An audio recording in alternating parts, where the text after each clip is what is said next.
of kind of trimming it back down, just to give the other slower corals a bit of a fighting chance there, okay?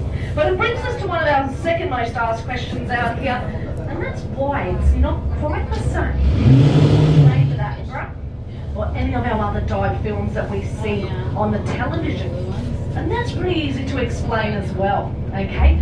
So when you're out here snorkeling, diving, or even just on this little adventure here, okay, within the first metre of us jumping in the water, we actually start losing colour. And this is purely because the sunlight itself cannot penetrate deep into the water, okay? The salt water is very, very dense. So what happens is that as that sun penetrates down, it actually absorbs colour. The water takes out the some colour.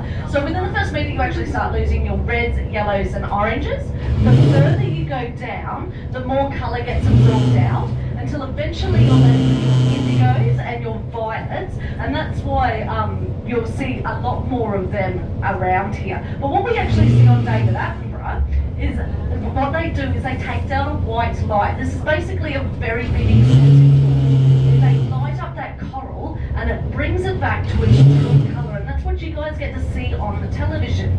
In saying this, don't get me wrong, there is a lot of coral that is brown in colour that's perfectly happy, healthy coral. It's just the type of zooxanthellae that is nestled in there. As you've been out here snorkeling or even on this little adventure, has anyone come across any clams?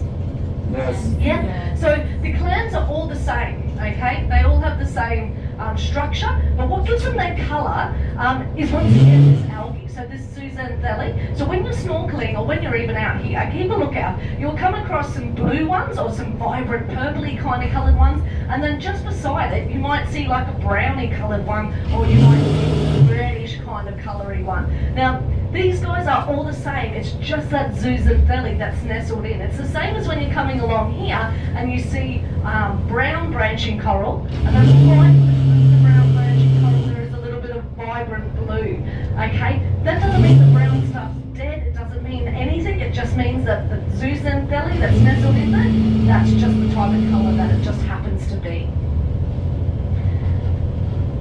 But that's enough about coral. Let's get on to something a little bit more exciting. Let's get on to some fish. Anyone guess how many types of fish there are out here on the Great Barrier Reef? 3 million. You like this 3 million, don't you? One of these answers are going to get you correct. 2,000. Oh, it's getting closer. It's 1,516. But I'll give it to you, mate. No. Yeah, I will give it to you because that was a pretty good answer. But they say over 1,600 different species of fish out here on the Great Barrier Reef. Now, I'm not going to name them all, but I am going to name some of the ones that you'll get to see. And we're going to start off with these. You've probably seen them with the rainbow-coloured fish. Has anyone come across our rainbow-coloured fish? I think one was just swimming past that way. Now, these rainbow-coloured fish are actually, majority of them, are called parrotfish, okay? Another easy way to identify them is that they have a beak, just like a parrot, okay? So, once again, the marine biologists have kept everything simple. But all those beautiful, bright-coloured ones, they are actually our males, okay? So they have to do all the work and attract the female, the way it kind of should be, I think. But that also means that our females are our dull-coloured ones. So with that reddish kind of browny looking colours one, you can see them munching up on the coral. Now, you can see a lot of fish eating some parts of the coral. Most of our fish are actually eating those little tiny coral polyps, okay, so those little tiny animals. These lovely big parrotfish, and there's quite a few of them around at the moment, these guys consume the whole lot.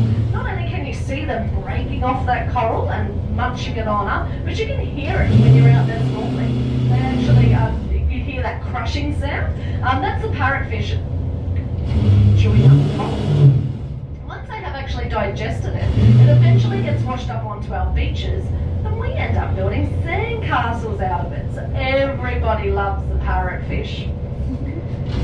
Another cool thing about our parrotfish is that of a night actually go and hide in amongst your branching coral there or in a little overhang, and they'll actually blow what we call a mucus bubble around their body. Now these mucus bubbles, it's like a big sleeping bag, it's like a home for them, and basically it disguises their scent, so if a predator comes past, they're pretty safe in there of the night time. But that also means that every morning when they wake up, that's right, they have to eat that mucus bubble, yum yum yum, beautiful morning breakfast, before they then swim off and continue eating the rest of the coral there.